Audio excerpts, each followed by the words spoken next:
नमस्कार दोस्तों, मैं शिवा आपको स्वागत करता हूं हमारे और आपके चैनल द हिंदू स्टोरी में। संतानु और माता गंगा की कथा बनी।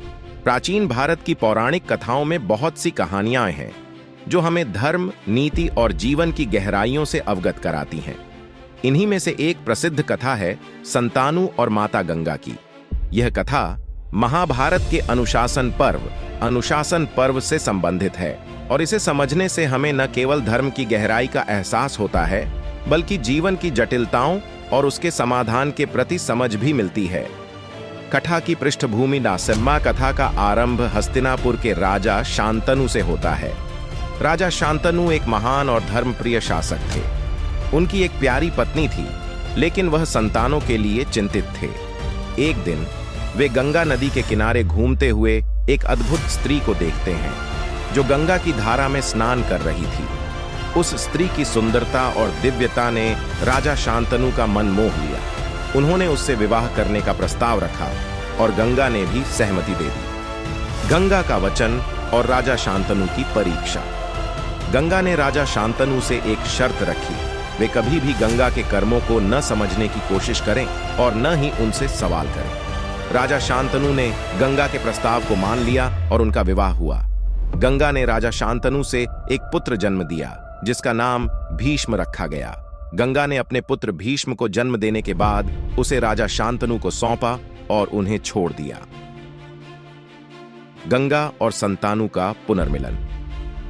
राजा शांतनु ने गंगा की शर्त का पालन किया, लेकिन जब गंगा ने अपने अन्य बच्चों को भी गंगा के प्रवाह में बहा दिया तो शांतनु की सहनशीलता की परीक्षा हुई।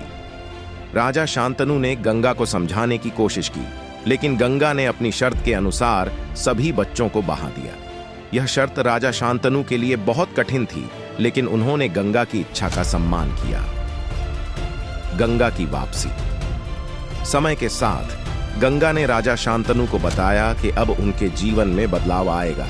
गंगा ने कहा कि उनका उद्देश्य पूरा हो चुका है और अब वह वापस अपनी धारा में लौट जाएंगी। उन्होंने अपने पुत्र भीष्म को राजा शांतनु को सौंप दिया और गंगा की धारा में वापस लौट गए। राजा शांतनु और भीष्म के बीच गहरी और सशक्त बंधन का निर्माण हुआ। कथा का संदेश। संतानु और माता गंगा की कथा हमें कई महत्वपूर्ण बातें सिखाती है। यह कथा बताती है कि कभी-कभी हमें अपनी सीमाओं को समझना पड़ता है और हमें अपने धर्म और शर्तों का पालन करना पड़ता है। गंगा की चरित्र, उसका निष्ठा और राजा शांतनु की सहनशीलता का उदाहरण हमें जीवन में धैर्य और समर्पण की महत्वता समझाता है। इस कथा के माध्यम से हम यह भी सीख सकते हैं कि हमारे जीवन में कई बार ऐसी परिस्थितियां आती हैं जिनका सामना हमें धैर्य और समझदारी से करना होता है। गंगा और संतानु की कहानी इसलिए हमारे जीवन में एक महत्वपूर्ण दृष्टिकोण प्रदान करती है और हमें अपनी चुनौतियों को समझने और उनका सामना करने की प्रेरणा देती है। आप हमसे जुड़े रहने के लिए हमारे चैनल को लाइक, शेयर एंड सब्सक्राइब जरूर करें।